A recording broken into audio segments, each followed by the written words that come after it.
Hello everyone, কেমন আছো সবাই? আমরা আজকে ভার্ব বলবো।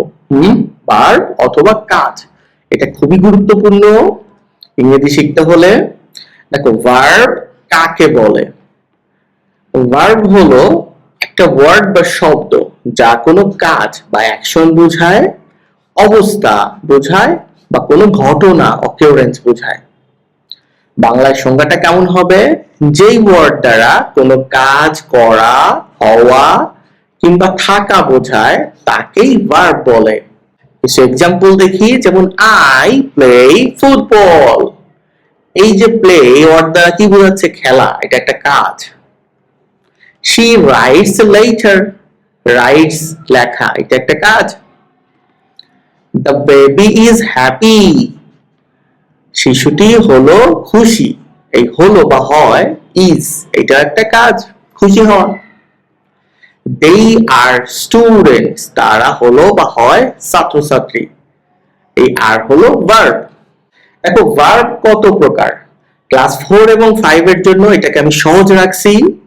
আমি জাস্ট ভার্ব সাধারণত দুই প্রকার এভাবেই তোমাকে শেখাচ্ছি। দেখো, একটা হলো মেইন ভার্ব বা প্রিন্সিপাল ভার্ব, একটা হলো হেল্পিং ভার্ব বা অক্সিলারি ভার্ব। 4 এবং 5 এর শিক্ষার্থীদের জন্য that is okay. Main verb কি? যে মূলত কাজ করে, বাক্যের মধ্যে মূল কাজটি বা ঘটনাটি যে ঘটাচ্ছে সেই হলো মেইন ভার্ব। আর হেল্পিং ভার্ব কি? মূল কাজ ঘটানোর জন্য যেই ভার্বটা সাহায্য করে সেগুলোই হলো বা সেটাই হলো হেল্পিং ভার্ব। এখানে কথা আছে, কেউ কেউ আবার বলতে পারেন স্যার, হেল্পিং ভার্ব যেগুলো আছে যেমন am is are, এগুলো তো মাঝে মাঝে মেইন ভার্ব হয়। হ্যাঁ হয়, ভার্ব একটু কনফিউজিং। আপনারা প্রাথমিকভাবে সিম্পল ভাবে বোঝেন, আস্তে আস্তে সব শিখতে পারবেন। আচ্ছা, মেইন ভার্ব কি? যেটা বাক্যের প্রধান কাজ বা অবস্থা প্রকাশ করে সেটাই হলো মেইন ভার্ব বা প্রিন্সিপাল ভার্ব। রহিম প্লেজ ক্রিকেট, তাহলে রহিম ক্রিকেট খেলে, মূল কাজটা ঘটানো হলো এখানে প্লেস। মিনা রিডস বুক, বার্ডস ফ্লাই, এগুলো মেইন যে কাজগুলো হচ্ছে এগুলো মেইন ভার্ব। হেল্পিং ভার্ব যেমন আই অ্যাম রিডিং, আমি পড়ছি। এই রিডিং মানে হচ্ছে পড়া, এটা হলো মূল ভার্বের কাজ করতেছে। আর অ্যাম, এই অ্যাম হচ্ছে হেল্প করতেছে, তাহলে এটা হলো হেল্পিং ভার্ব। আবার যদি এরকম হয় যে আই অ্যাম আ স্টুডেন্ট, আমি একজন শিক্ষার্থী বা ছাত্র, তাহলে এ স্টুডেন্ট এটা হলো একজন শিক্ষার্থী, এটা নাউন।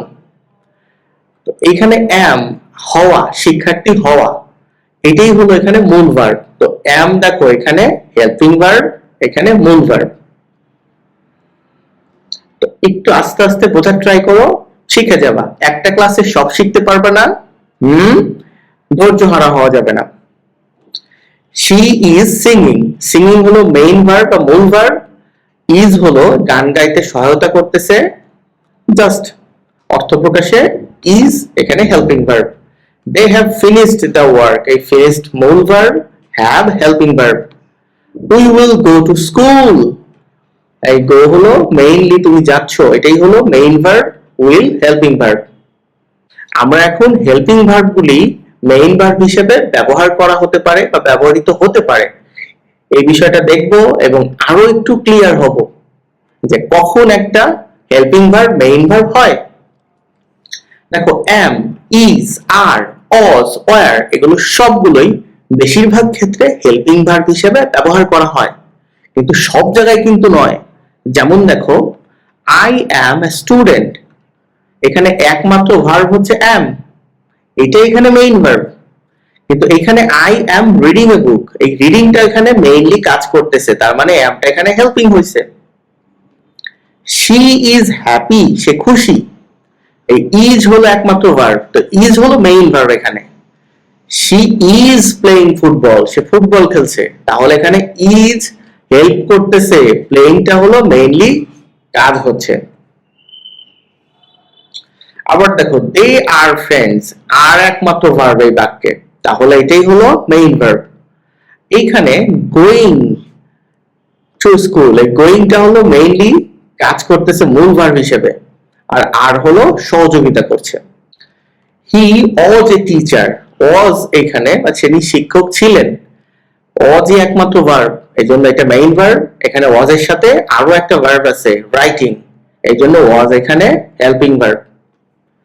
দেখো উই ওয়ার এট হোম, আমরা বাড়িতে ছিলাম, ওয়ার এখানে একমাত্র ভার্ব মেইন ভার্ব হিসেবে ব্যবহৃত হয়েছে। এই সেম ওয়ার দেখো ওয়াচিং মানে দেখছিল, এই ওয়াচিং এর সাথে ব্যবহার হয়ে এই ওয়ারটা হইছে হেল্পিং ভার্ব।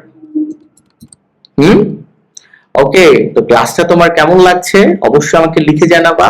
ভালো থেকো তুমি।